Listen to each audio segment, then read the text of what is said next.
como tema hoje, e os irmãos já viram certamente, uma mensagem do noivo à noiva. Eu quero começar por dizer algo importante. Em 30 anos que eu conheço Cristo como Senhor e Salvador da minha vida, eu nunca me senti digno, e continuo a não me sentir digno, de falar sobre Apocalipse. Ok? Mas eu creio num Apocalipse muito prático. E eu acho que nós, como filhos de Deus, às vezes a visão que nós temos de Cristo Jesus não é completa, porque muitas vezes não entramos no livro de Apocalipse. E essa é uma realidade. E eu até consigo entender, porque o mesmo acontecia comigo, porque Apocalipse quase sempre tem que ser entendido como uma simbologia, e muitas vezes, tentando entender o livro de Apocalipse, se entra em caminhos às vezes um pouco estranhos, que não edifica a nossa vida e a nossa caminhada.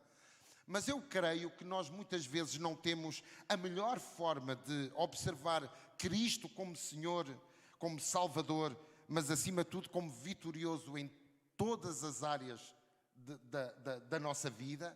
E nós, ao não conhecermos o Cristo que João viu quando foi revelado o livro da Revelação, o livro do Apocalipse, nós continuamos muitas vezes como filhos de Deus a caminhar naquela ideia do Jesus que foi cuspido, que foi maltratado, que foi à cruz do Calvário, que sofreu, que morreu, que ressuscitou. E muitas vezes existe essa ideia. Às vezes eu falo com pessoas que não têm a ideia do Cristo glorificado, do Cristo que está à direita de Deus Pai, mas como Senhor, e também não têm a ideia de um Cristo que julgará todas as coisas e que nós todos um dia estaremos ante a sua face, iremos ver a sua glória, o seu poder, a sua majestade, porque Ele será juiz. Ele será juiz. Por aquilo que Ele fez, Ele será juiz. E todo o ser humano, até aquele que despreza, até aquele que vive sem buscar a sua glória, um dia estará perante Ele e serão abertos os livros daquilo que foi a sua vida e o livro da vida. E quem não for achado no livro da vida sofrerá condenação eterna. E então nós, muitas vezes, os irmãos sabem que eu não tenho nós usamos uma expressão aqui, muitas papas na língua, não é? Nós muitas vezes caminhamos sem a ideia que um dia nós teremos face a face com o nosso Salvador e com o nosso Redentor, e que nós nos vamos sentir de acordo muitas vezes com a pequenez daquilo que nós vivemos. E como eu acho que muitas vezes é importante nós meditarmos no dia a dia, porque sabe, as grandes vitórias são conquistadas passo a passo. A nossa vida é conquistada passo a passo.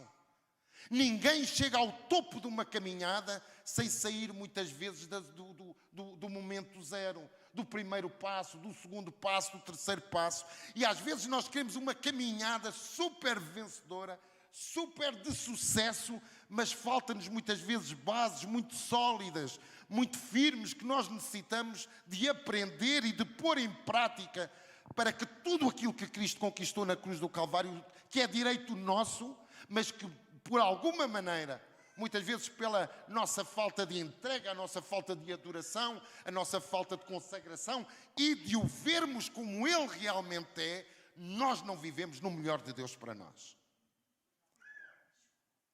E muitas vezes nós nos esquecemos que nós como corpo, nós como igreja, todos nós somos a sua noiva. E Ele é o noivo. E nós muitas vezes não entendemos que como igreja há algo que Cristo pretende de nós, que nos é preparar para um futuro, para estar com Ele para toda a eternidade. E sabe o que é interessante? É que nós nos preocupamos com o dia a dia de 70, 80 ou 90 anos e nos esquecemos que nós vamos estar a eternidade para sempre com Cristo, ou a eternidade completamente perdidos fora da presença de Deus. E o que é estranho é eu me preocupar com 80 anos, mas não me preocupar com milhares e milhares de anos que vai estar pela minha frente. Isso leva-me, vocês sabem, eu sou muito de estar calado e a pensar, das duas uma, ou nós não acreditamos na eternidade, porque há quem não acredite, Há pessoas que estão na casa de Deus, estão sentadas e não acreditam na eternidade. É impossível acreditar, porque a sua vida não muda, a sua maneira de pensar não muda, o fruto do Espírito em sua vida não muda, o seu zelo pela família não muda, o seu caminhar como servo de Deus não muda. A sua forma de viver em família não muda, não altera absolutamente nada. E é um pouco como diz o outro lá no Brasil, quando canta um pouquinho embriagado, deixa a vida me levar, vida leva eu, e nós nos esquecemos que temos aqui uma missão. E quem brinca com a sua salvação é tolo. Eu sei que há ministrações difíceis de ministrar. Eu pessoalmente sou daqueles da bênção, da unção, da vitória, porque eu creio que Deus é um Pai de amor, que nos pega pela mão, que caminha conosco e nos quer dar o melhor desta vida. Mas a essência do melhor desta vida é a minha vida nas suas mãos. E sabe uma coisa que me dá a entender? Se o nosso nome está escrito no livro da vida, verdadeiramente nós temos que viver na vida e com vida. Porque parece que isto é tudo muito simples. Nós estamos num tempo onde nós vimos as coisas a acontecer. E se nós observarmos para o livro de Apocalipse, nós vemos que há trombetas, eu creio que há trombetas que já começaram a soar. E selos que já estão a ser abertos, eu creio, não entro nessa parte da teologia. Aliás, nunca me vão ouvir pregar sobre Apocalipse com a preocupação de quem é a besta, quem é o falso profeta. Digo-vos abertamente, claramente. Agora, há uma coisa que eu tenho a certeza, é que Cristo vem. E há uma coisa que eu tenho a certeza, que a minha eternidade tem dois caminhos. Ou eu estarei na presença de Deus, ou eu estarei longe da presença de Deus para toda a eternidade. Isso é que é importante. E muitas vezes, muitos de nós, não lemos o livro de Apocalipse, porque é aquela ideia apocalíptica. Porque Apocalipse não significa mais do que na mente de algumas pessoas, do que algo que traz medo, que é destruidor, não é? Um terremoto, cai uma série de coisas, abrimos a televisão, foi um cenário apocalíptico. Epá, se isso é Apocalipse, eu não vou abrir este livro. E eu, durante muitos anos, digo-vos abertamente, abrindo o meu coração com vocês, chegava ao livro de Apocalipse, eu começava a ver os selos, as trombetas, a besta e o falso profeta, e os novos céus e a nova terra, e aquilo não me trazia aspecto prático para a minha vida. Vocês entendem, irmãos? Não trazia aspecto prático. Mas há uns meses atrás, o Espírito Santo, por um convite que eu tive para estar em novembro noutro lugar, não é? Me levou até... Filha, eu quero que tu estudes sobre o livro de Apocalipse. Não é mais do que a revelação. Apocalipse não é algo para nós temermos, é algo para nós entendermos, algo que nos foi revelado como uma preciosidade. E sabe porque é que eu digo que é uma preciosidade? Porque se nós abrirmos o livro de Apocalipse, abra por favor comigo, eu só quero fazer aqui esta pequena introdução, que já é palestra. Minha esposa às vezes diz assim, tu e as tuas introduções. Aliás, a minha esposa costuma gravar os cultos, e é uma coisa que me irritava, é quando ela começava quase a meio. E uma vez eu perguntei-lhe, mas porquê é que tu só filmas a partir de meio? É porque eu acho por bem não filmar a introdução, porque é pena... Mas a introdução já é a palavra, não é? Ela está-se a rir. Eu aproveito às vezes as pregações para falarmos um pouquinho. Está bem? Se você abrir no livro de Apocalipse 1, eu acho que isto nos traz respeito. Tudo aquilo que eu creio, tudo aquilo que eu quero nesta manhã, é que você abra o seu coração para que o Espírito Santo fale ao seu coração que você necessita de se debruçar sobre o livro de Apocalipse, não para que isso traga uma visão destroçada ou aquele cenário do que vai acontecer, mas que você entenda que aprova Deus nos dar este livro, como todos os livros da palavra de Deus, está escrito por inspiração de Deus, por vontade de Deus, para que esteja na sua mão. Logo, se é para estar na nossa mão, é que Deus tem um propósito de nos revelar algo. E quando nós abrimos o livro de Apocalipse, é interessante que nos diz... Apocalipse 1:1, revelação de Jesus Cristo que Deus lhe deu para mostrar aos seus servos as coisas que nunca acontecerão. Não, é logo no versículo 1. Há qualquer coisa que Deus nos está a querer dizer. E sabe o que é que para mim é tolo? Para mim é tolo é eu ter algo que me diga assim: isto é algo que vai acontecer. Um exemplo, se eu tivesse uma carta do meu patronato a dizer: olha, está aí escrito aquilo que vai acontecer no próximo ano no teu trabalho, a primeira coisa que eu fazia, abria logo. Você também não é consigo. Se você soubesse o que vai acontecer daqui a 3 ou 4 anos, você abre logo. Aliás, deixa-me dizer-lhe uma coisa: se há muita gente que procura o oculto, é a necessidade de querer saber o futuro. É por isso que procuram o oculto. Querem saber o futuro, temem o futuro, têm medo. Por isso é que há tanta gente que procura o ocultismo. Mas há algo que está em nossas mãos que já nos dá certezas e garantias do nosso futuro. Evangelista, o que é que você está a dizer? Eu acho que nunca ouvi isso. Eu também não. Eu também não. E às vezes ouve-se tão pouco falar de Apocalipse. Tão pouco. A mim me começou a incomodar e a querer ir estudar cada vez mais. Aliás, até comentei com o pastor João, porque sabe, há sempre uma... A vida não é só 8 e 80, não é de extremos, não é? A sabedoria muitas vezes é o equilíbrio. E sempre que a partir daí eu comecei a ministrar Apocalipse, as reações não é das pessoas que sejam importantes. E deixa-me terminar. A paz que eu senti quando terminei, que dizer: Senhor, era isto que tu querias falar, tem enchido o meu coração. Tem-me trazido bênção, porque eu gosto, e torno a dizer, eu gosto do lado prático da vida. Daqueles ensinamentos que nós, colocando em prática, sabemos que estamos no rumo certo. Que estamos no caminho certo.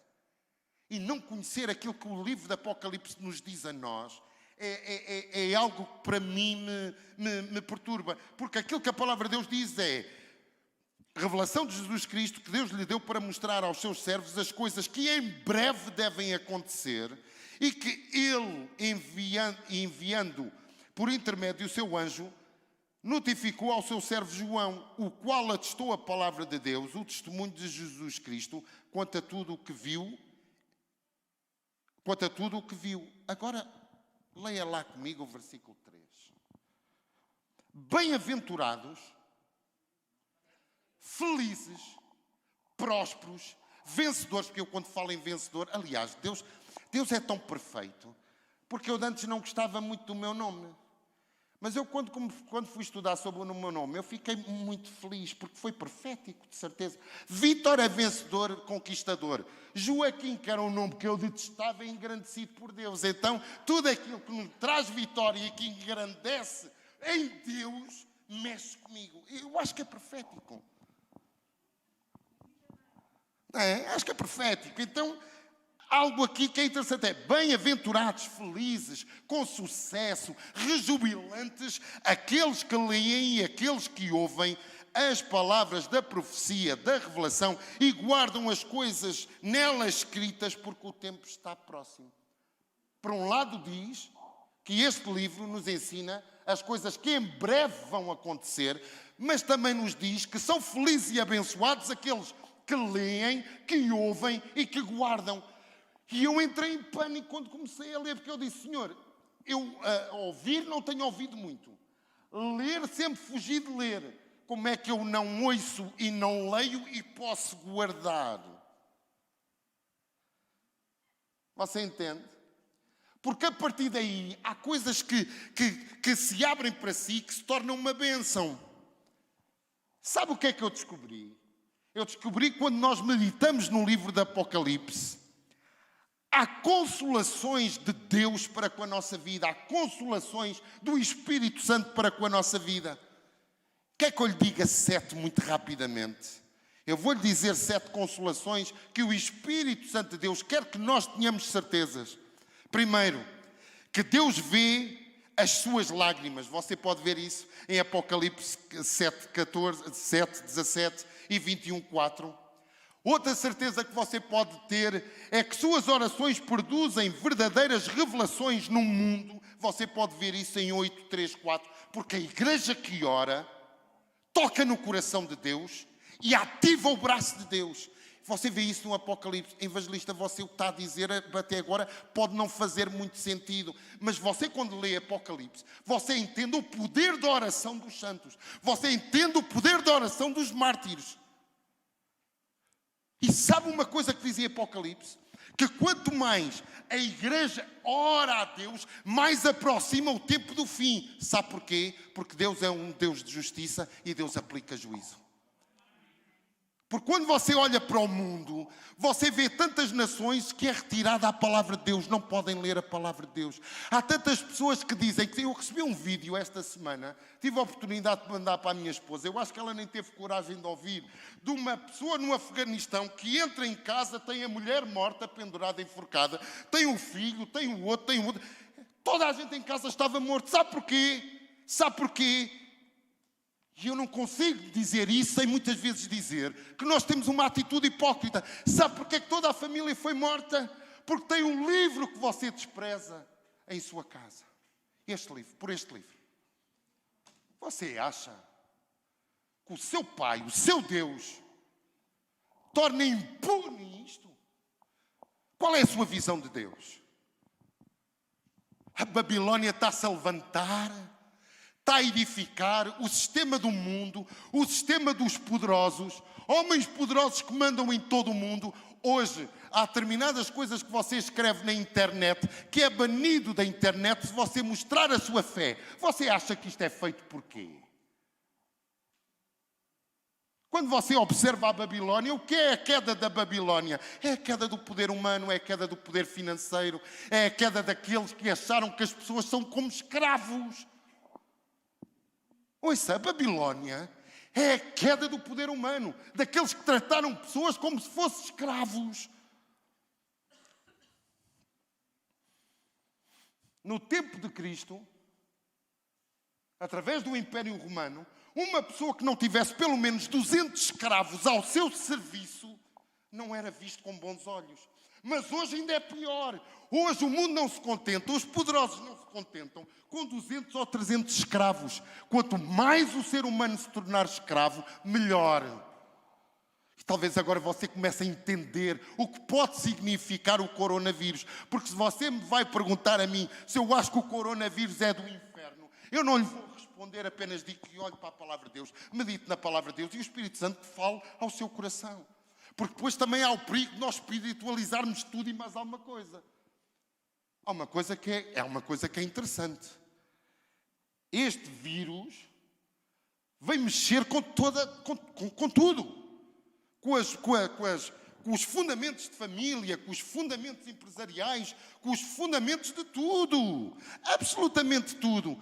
E sabe uma coisa? Muitos de nós, como filhos de Deus, achamos que Deus está no seu trono, de braços cruzados, a dizer assim: vamos ver o que é que isto dá. E se você pensar assim, como eu sei que muita gente pensa, eu não critico, eu amo o corpo de Cristo. Eu amo o corpo de Cristo pelo qual o meu Cristo morreu. Mas é que eu acho que nós às vezes brincamos. Às vezes não nos aprofundamos, às vezes não meditamos na palavra de Deus e não entendemos muitas vezes os tempos.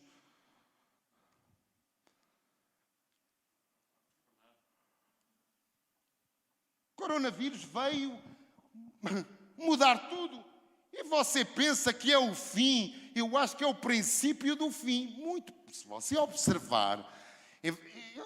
Eu não quero ser escandaloso naquilo que estou a dizer, porque eu não me consigo escandalizar com isso. Mas a verdade é quando você começa a entrar numa loja e pergunta assim: tem roupa de homem? E lhe respondem: de homem, nós agora é assim, nós estamos numa nova vertente de observação da moda. Está escrito na Babilônia, a queda da Babilônia, está escrito os tecidos finos e blá blá blá. Ouça, há muito para pregar sobre o Apocalipse. E lhe dizem assim: olha, agora é assim, perfume dá para o homem e dá para a mulher, roupa dá para o homem e dá para a mulher. É banal agora o homem vestir um vestido e uma mulher vestir umas calças.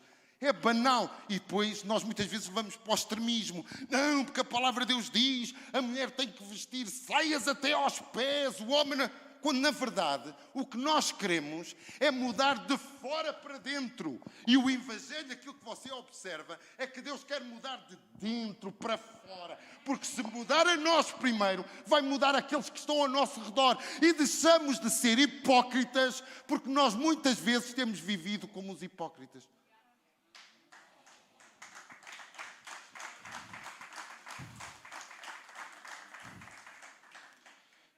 E eu já lhe digo porquê. Porque em Apocalipse eu vejo uma carta de uma igreja que Jesus revela, envia uma carta através de João a uma igreja que, sem se aperceber, estava a viver hipocritamente. Nós já lá chegamos. Eu ainda tenho 24 minutos, eu olho muito para o relógio. A Cristina é uma benção, mas mandou uma mensagem para quebrar aqui um bocadinho o gelo, que vocês estão muito sérios. Eu fico preocupado. Mandou uma mensagem com a grelha.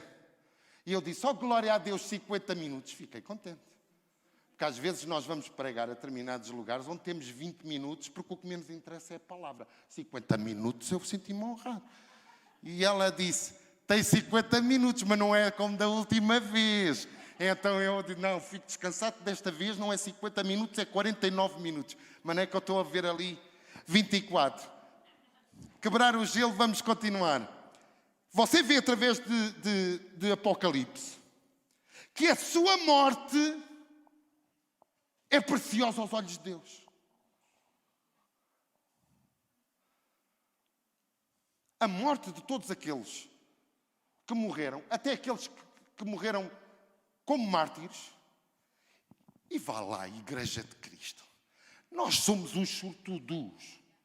Porque nós nunca fomos lançados a leões. Alguém aqui já foi lançado? Não, estou a falar de leões. Não os outros leões.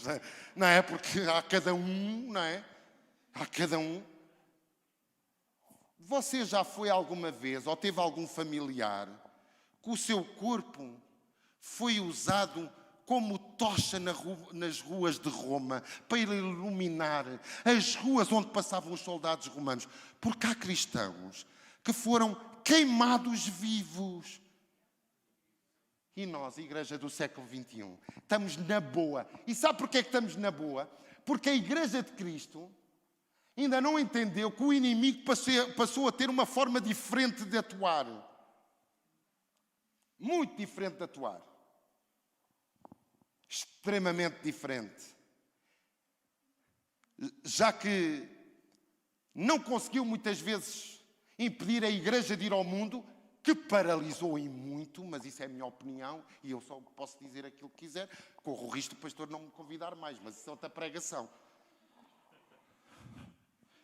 Isso é outra pregação. Mas quando muitas vezes os filhos de Deus, que o têm como Senhor e Salvador, querem estar de bem com Deus e com o mundo. Viver de forma a agradar a Deus e de forma a poder-se ajeitar no mundo. Aquele sambazinho de vida, entende? Entende? Ao domingo, pastor, conte comigo.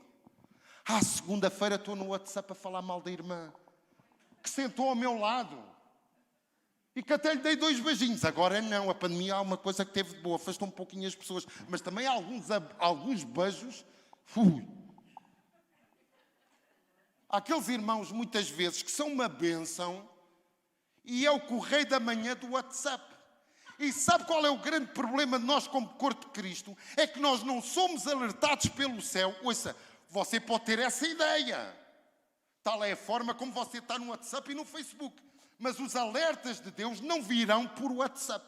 Você nunca vai ver um WhatsApp do céu a dizer assim, filho, prepara-te. Era bom, não era? Era ótimo.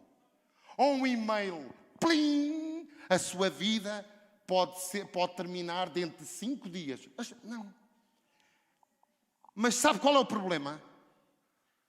O problema é que nós não vivemos com a expectativa ou com a certeza de 2 coisas. Que Cristo pode vir hoje à tarde.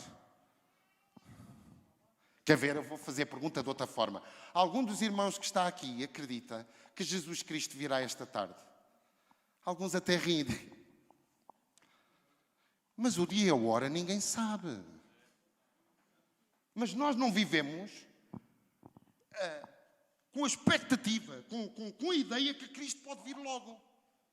E sabe porquê? Porque se nós tivéssemos a expectativa que Cristo pode vir às 3 ou 4 da tarde, você já não estava aqui, você já tinha corrido esta porta. Queria ir dar um abraço àqueles que não dá. Queria se consertar com aqueles que você critica, que você tem como inimigo, porque você queria estar bem para se encontrar com Cristo às 4 da tarde. Ouça, eu e o pastor João ficávamos aqui de certeza. De resto, o dia toda a gente embora tentar resolver a sua vida para não perder a salvação. Mas no dia a dia, a evangelista, deixe lá estar isso.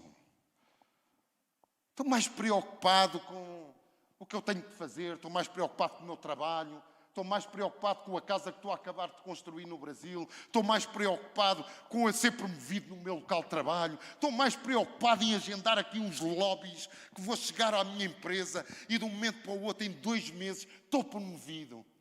Mas está promovido em oração? Não, estou promovido que eu passei a ser um manipulador da opinião da minha empresa. Está a ver? Eu sou um manipulador de opinião. Ouça, sabe onde é que eu aprendi isso, evangelista? Não, quando eu fui administrador do meu prédio. Explique lá isso. Ouça, lá como administrador do prédio, o pessoal lá do prédio só fazia aquilo que eu queria, porque quem mandava era eu. Ouça, eu sou perfeito, porque aquilo que eu faço... Vá lá à minha casa, vá ver os vizinhos, têm todos medo de mim. Não fazem nada no prédio sem mim. Porquê? Porque nós gostamos de dominar. Mas na vinda de Cristo, você não domina nada. Está a ver porque é que nós às vezes estamos sentados? E é interessante, que nós muitas vezes estamos a ouvir a palavra de Deus, durante 1h30, dói as costas, dói as pernas, dói os braços, dói o traseiro. Mas há pessoas que conseguem estar num cinema a ver um filme de influência maligna. E eu não estou a espiritualizar tudo. Estou a dizer que tudo aquilo que o inimigo quer fazer é que você desfoca a fé daquilo que é importante. Desfoca a sua vida daquilo que é importante. E sabe o que é mais importante para a nossa vida? Ei, o noivo chegará. Sim, evangelista, eu já ouço isso há 80 anos. Pois, mas pode vir esta tarde.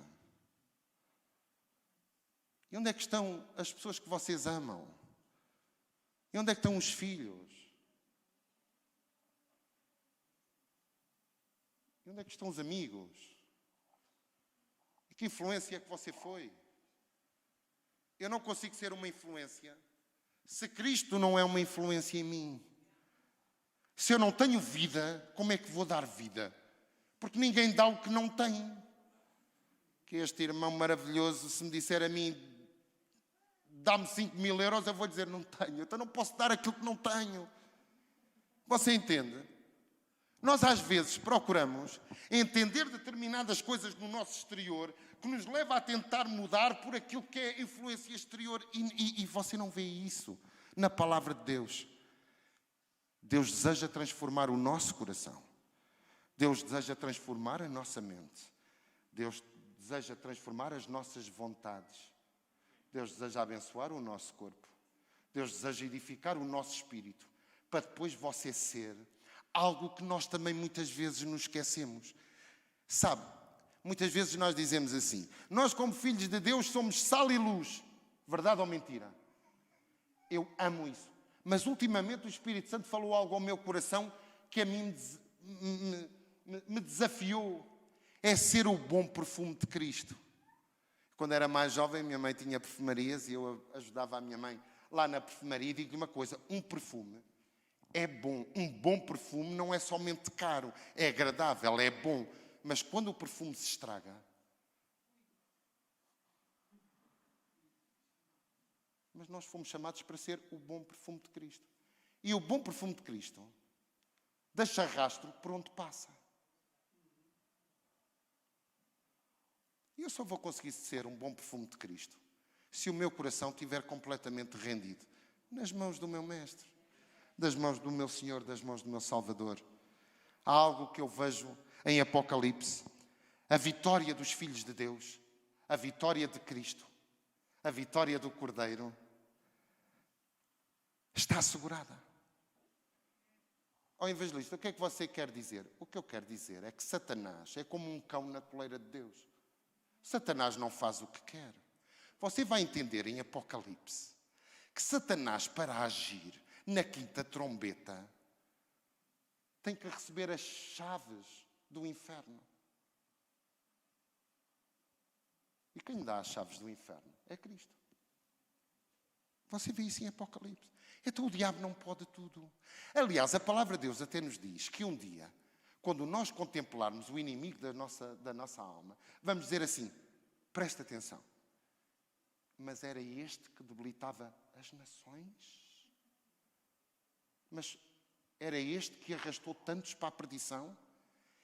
Era este que levou tantos jovens à toxicodependência? Era este que viciava no jogo?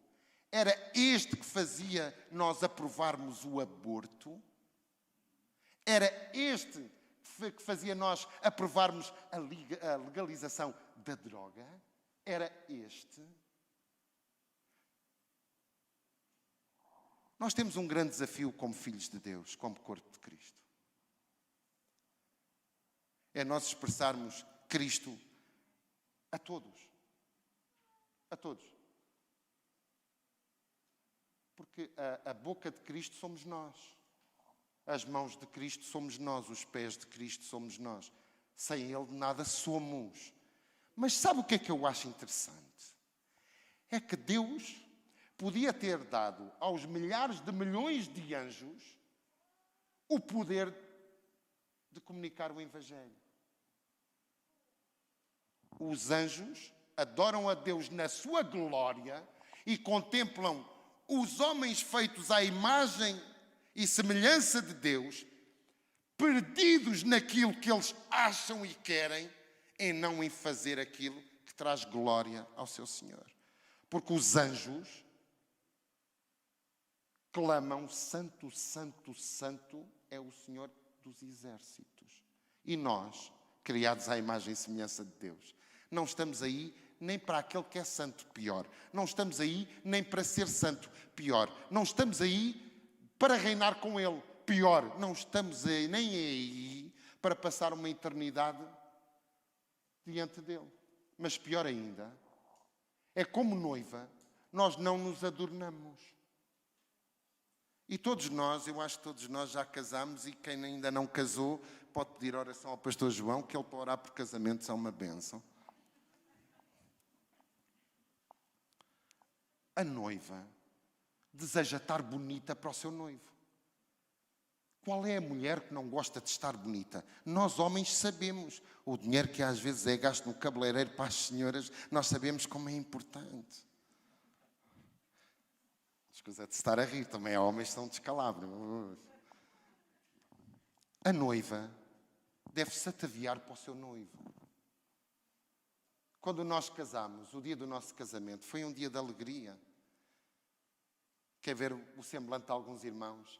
Quando o irmão lá estava à espera no altar pela sua noiva, e ela fez o favor de demorar 1h30 até chegar, você estava mesmo irritado. 2 pensamentos, será que ela vem? Segundo pensamento, porque é que está atrasada? Mas quando a noiva aparece com o pai, e entra e o noivo vê, o que é que... eu até esperava 10 horas, se fosse necessário. Como a minha noiva vem bonita. A primeira coisa que o noivo faz é olhar para a noiva e diz, que cabelo lindo, que olhos tão bonitos, que rímel tão bonito. Teve mais não sei quanto tempo, como hoje vem mais magra, quando o noivo vê tudo de bom da noiva. Verdade ou mentira? É que o nosso noivo vê tudo do melhor para nós. Agora a noiva... Muitos de nós, trazendo isso para a realidade natural, como noiva de Cristo, nós estamos com o cabelo todo desgadelhado. Parece que acordamos e, na verdade, alguns ainda nem acordaram. Você entende? Eu não estou a criticar nada. Se alguém que quer ver um corpo de Cristo, uma igreja vitoriosa, rompendo nas nações e pondo Satanás debaixo dos seus pés, sou eu. Não tenho a menor dúvida. Filhos de Deus a sofrer. Filhos de Deus com familiares na toxicodependência, na droga. É porque a igreja, nós, não é... Repare, não é a igreja. Eu e nós como corpo, nós saqueamos o inimigo, nós saqueamos o inferno. Quando os discípulos chegaram junto de Jesus e disseram: Senhor, nós expulsámos demónios, foi uma algazarra, não sei o quê. Jesus disse só uma palavra que nós muitas vezes não entendemos: eu vi Satanás cair do céu. Vocês estão admirados por expulsarem os agentes? Eu vi Satanás cair do céu. Lucifer caiu do céu. E nós vivemos amedrontados com aquilo que o inimigo pode fazer. Mas muitas vezes em nossa vida não é o inimigo. Ainda há pouco o pastor João disse algo que eu estava a meditar e lhe dou toda a razão. Às vezes nós temos a tendência, é tudo os outros, é tudo... Sabe para quê? Para nós não olharmos para nós, não nos confrontarmos com nós próprios. E a nossa vitória, a nossa salvação, a nossa caminhada, é a nossa vida em consonância com Deus. A vitória é assegurada. O seu sangue, o sangue de mártires e o sangue de Cristo será vingado. Cristo governa o mundo em seu favor. E uma certeza é que Cristo voltará em breve. Você vê isso no livro do Apocalipse. E às vezes nós prendemos a ver quem é o falso profeta, quem é a besta, quem não sei quem é a besta. Que emerge do mar, da terra, os cavalos brancos, vermelhos, azuis, não é? Este cavalo vermelho é alguém que saiu do estádio da luz. Não tem nada a ver. Não tem nada a ver. Mas há nesta simbologia uma realidade para a sua igreja. Que Cristo é vencedor sobre todas as coisas. Nós, como filhos de Deus, achamos que o inimigo tem poder de nos tocar. É uma afronta para com Jesus. Evangelista, o que é que você está a dizer? Se Jesus disse que aquele que vai a Ele, ninguém o pode arrebatar das suas mãos. E que nós somos como a menina dos seus olhos. E que Ele nos tem na palma das suas mãos. Se você crê que o inimigo domina sobre a sua vida e tem o poder de o ceifar, você está a fazer Cristo mentiroso. Evangelista, você tem uma maneira de falar as coisas, parece que é muito simples, mas é simples. Porque quando nós abraçamos a Cristo, fomos colocados na palma da mão de Deus e protegidos por Deus. Por isso é que o apóstolo João dizia que o inimigo não toca. Aquele que é de Deus, o inimigo não toca. Mas nós hoje em dia é difícil, ouvindo alguns testemunhos de dificuldade, de luta, de enfermidade, nós entendermos as palavras de João pelo Espírito Santo. Nós somos filhos de Deus e o maligno não lhe toca, não lhe toca. Nós vivemos cheios de medo do inimigo, quando na verdade não temos temor de uma vida com Deus. Porque se você tiver uma vida com Deus, o inimigo nem sequer lhe pode tocar. Sabe porquê? Você vê em Apocalipse o seguinte: quando a trombeta soar, haverá grande destruição, mas essa destruição não toca aqueles que têm o selo de Deus. Ponto final, parágrafo. Você entende? Os que têm o selo de Deus são guardados por Cristo. São propriedade exclusiva de Deus. Se eu tenho o Espírito Santo em minha vida, o Espírito Santo é o penhor, a garantia de uma vida eterna, a não ser que eu abdique e que abra mão. Porque eu tenho poder de abdicar, eu tenho poder de largar mão. Nós vimos isso na parábola do filho pródigo. Tinha tudo junto com o pai, às tantas chegou ao pé do pai e diz: olha, dá-me tudo aquilo que é meu, dá-me os dons, aquilo que eu mereço, que eu vou viver a minha vida porque eu também quero descobrir o mundo. Na verdade, o problema do filho pródigo foi querer descobrir o mundo, não foi querer se afastar do amor do pai. Ele queria era descobrir o mundo. Isto aqui está chato, está aborrecido, tenho tudo aquilo que eu quero, dá-me aquilo que é meu, que eu quero ir. E quando ele foi, o pai continuou em casa, não foi à procura dele. Eu sei que há outras parábolas que nos ensinam que Deus vai à procura. E é claro que Deus vai buscar aquilo que é seu, através do Espírito Santo, quando fala ao nosso coração. E depois nós ouvimos assim: mas o Espírito Santo não está com aquele que está perdido, que está na... Ouça, eu sou daqueles que acredito que Deus, até ao incrédulo que nunca ouviu falar dele, fala ao seu coração através da sua consciência. E se não fala mais, é que você, como filho de Deus, não faz o seu papel. Porque quando você vê um jovem a preparar uma seringa ou a fazer um cigarro de maconha, se você se aproximar e dizer Deus te ama, você é voz de Deus para aquela pessoa. Então a vida cristã não é você estar aqui sentado. A vida cristã é estar aqui sentado em adoração, ser uma bênção para o corpo de Cristo, mas não se esquecer que você tem um dia aqui, pior, tem 2 horas aqui e tem a semana toda lá fora. Entende? E você está aqui para se encher, para ser uma bênção, para impactar lá fora.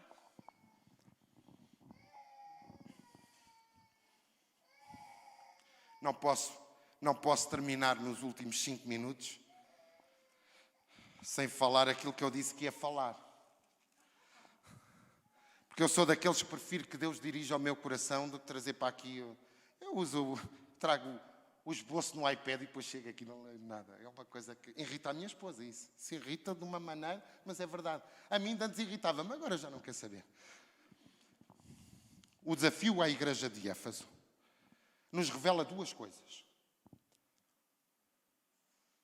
Que o juízo de Deus começa pela sua igreja. Nós estamos muitas vezes preocupados com o falso profeta, com a besta, com o julgamento, com a queda da Babilónia. Mas depois de Deus revelar a João a grandeza de Cristo, fala às igrejas aquilo que a igreja necessitava de mudar. E sabe, no coração de Deus, primeiro vem o elogio. Sabe porquê? Porque Deus vê de nós o melhor. Eu vou repetir, Deus vê de nós o melhor. O seu irmão pode não ver o melhor. O seu marido pode não ver o melhor. A sua esposa pode não ver o melhor. Deus vê de si o melhor.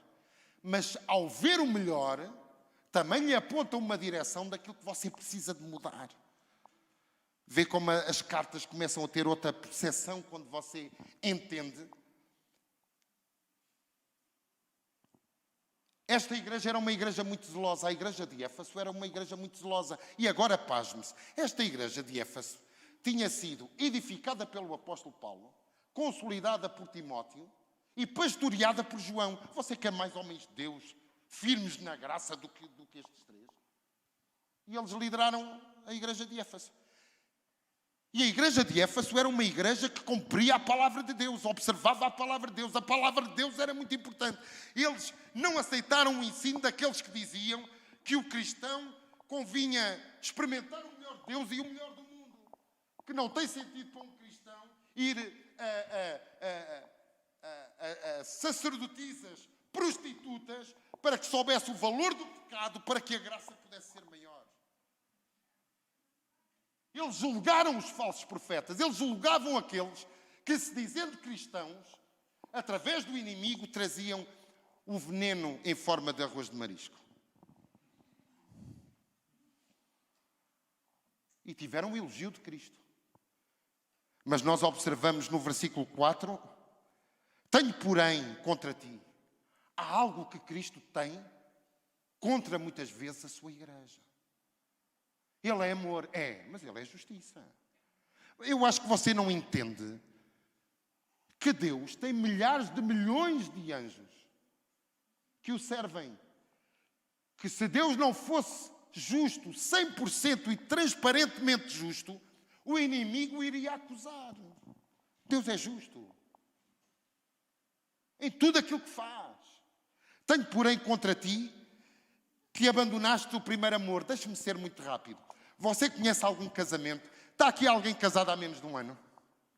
Está aqui alguém casado há menos de 1 ano? 2 anos, 3 anos, 4 anos. Bem, isto é casamentos. Então, eu dou o exemplo. Quando nós casamos, vivemos apaixonados, no primeiro amor.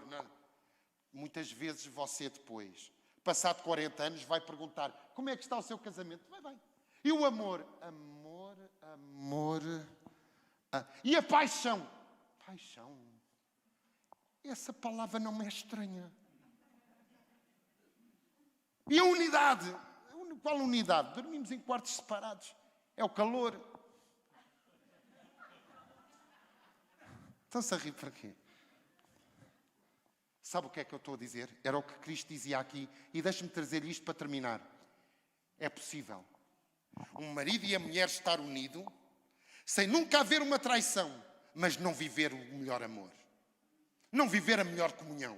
Não viver a melhor entrega. Não viver a melhor cumplicidade. É isso que Cristo estava a dizer aqui à igreja de Éfeso. Muito preocupados em defender a doutrina, muito preocupados em expor os falsos profetas, muito preocupados, mas não viviam o primeiro amor. Não viviam o primeiro amor. Sabe porquê? Hoje eu estava no banho e o Espírito Santo fala comigo no banho. Os irmãos podem não acreditar, mas fala. Eu vou-lhe dizer porquê. Uma coisa é nós vivermos de cima para baixo. Sabe o que é que nós devemos ser? Cristãos zelos. Você sabe o que é um cristão elo? Não me critique, esta foi Deus que falou ao meu coração. Deus para nós e nós andar para a frente. Entende? É Deus em nós. A igreja de Éfeso não. Defendia, tinha amor, tinha zelo, mas faltava-lhe o primeiro amor, aquele amor de paixão. Aquele amor que combate a fé, mas não vive a fé. Que conhece a Deus, mas não expressa a Deus. Você entende? É como aquela noiva perante o noivo. Eu amo-te e nunca te vou largar. Mas tu já não és aquele noivo que me encanta. Tu já não és aquele noivo que toca, aquele esposo que toca a minha vida. Tu já não és aquela pessoa que eu tenho consideração, paixão, alegria por ti. Isto acontece em tantos casamentos, mas vou-lhe dizer uma coisa. Acontece também entre muitos filhos de Deus e Deus. Defender a Cristo sem tê-lo como o primeiro amor, a base de todas as coisas, não é a mensagem do noivo para a sua noiva. O noivo quer a noiva apaixonada. O noivo quer a noiva compromissada. O noivo quer a totalidade da noiva. Cristo casará com a sua noiva na totalidade, não na parcialidade. Você entende? Você pode ter casado na imparcialidade. Você pode ter casado sem amor. O noivo não casa com a noiva sem amor. E não permite que a noiva case com o noivo sem amor. E isso é aí que nós precisamos de mudar. Ou o nosso amor cresce, ou o nosso amor se dedica, ou o noivo não quer a sua noiva. É forte, não é? É forte. Então, sejamos e observamos. Nada como arrepender. E aqui o que Deus estava a dizer não é arrepende. Não te lembres do teu passado. Lembra-te de onde caíste. Volta a pensar aquilo que tu eras. Cristo não está a dizer os pecados, nem a apontar pecados. Lembra-te de onde tu caíste. Lembra-te de onde tu perdeste o primeiro amor. Lembra-te. Quando ir ao culto era uma alegria. Quando estar na casa de Deus era uma alegria. Quando orar pelos enfermos era uma alegria. Quando interceder pelo seu esposo e a sua esposa era uma alegria. Se hoje não é, lembra-te daquele tempo. Lembra-te de onde caíste. Lembra-te o que originou essa falta do teu primeiro amor. Porque alimentar da árvore da vida é viver o primeiro amor. Aqueles que vivem o primeiro amor se alimentarão da árvore da vida para todo o sempre. Porque uma vida cristã sem a piedade, uma vida cristã sem um amor, uma vida cristã sem se entregar, não é a vida cristã que o noivo deseja da sua noiva. Vivamos apaixonados. Não há nada mais bonito do que o amor num casamento, quanto mais na relação entre Deus e os seus filhos. Se nós humanamente gostamos tanto de ser amado, não há maior necessidade do ser humano do que ser aceito e ser amado. É as grandes necessidades do ser humano. O ser humano só quer ser aceito e ser amado. Não quer mais nada. Só quer ser aceito e ser amado. Cristo nos aceitou. E só espera de nós que nós o amemos acima de todas as coisas. Porque se nós o amarmos, se nós o respeitarmos, se nós vivermos apaixonados, sentiremos o seu zelo, o seu cuidado, o seu amor para todo o sempre. Agora, às vezes, ser morno é complicado. Evangelista, você está a falar para mim? Não, estou a falar para mim. Eu já disse várias vezes, eu quando prego, não prego para os outros, prego para mim. Eu quero viver apaixonado. Que Deus tenha misericórdia da minha vida se eu não viver apaixonado por Ele. Se eu não for uma bênção para os outros, que Deus tenha misericórdia da minha vida. E que faça soar, antes de soar as trombetas do Apocalipse, que soa a trombeta no meu coração, nos meus ouvidos. E que os meus olhos contemplem a quebra do meu primeiro amor para com Deus. Eu vivo apaixonado. Eu amo este Deus. Quero viver para Ele, para expressar Ele. Não me interessa o resto. Interessa-me amá-lo. Interessa respeitá-lo porque vou estar para sempre com Ele. E não há pior coisa do que chegar ao céu na presença de Deus e não conhecermos aquele que nos salva, que nos ama e sentirmos que não vivemos o melhor de Deus, não por Ele, mas por nós. Porque Ele diariamente está com os braços abertos para que nós vivamos apaixonados por Ele. O honrando, porque Ele é o mais lindo entre milhares. Ele é formoso. E Ele é digno de toda a honra, toda a glória e toda a adoração. Às vezes elogiamos os homens por um pouquinho daquilo que fazem por nós. E nos esquecemos de honrar, adorar, louvar e entregar a nossa vida a Deus pelo muito que Ele fez em nossa vida. E vai fazer, e fará, até à nossa partida para a eternidade. Terminei. A Cristina aplaude com entusiasmo quando eu digo que terminei. Aplaude com entusiasmo, levanta-se logo, como que diz, graças a Deus. Meus irmãos, é uma alegria. Eu quero vos dizer que eu amo estar aqui, eu amo o Pastor João, amo esta igreja. E hoje eu queria lhe pedir um favor de coração, nas suas orações. Ore por mim, ore pela minha família. Ore pelo meu ministério também. Acredite, há dias que é bom nós sabermos que temos pessoas a orar por nós. Vocês estão nas minhas orações também, como igreja, como corpo. O vosso líder, eu todos os dias oro pelo Pastor João. Que nas suas orações, a minha vida, a minha família, possa estar também diante de Deus. Amém? Deus abençoe poderosamente.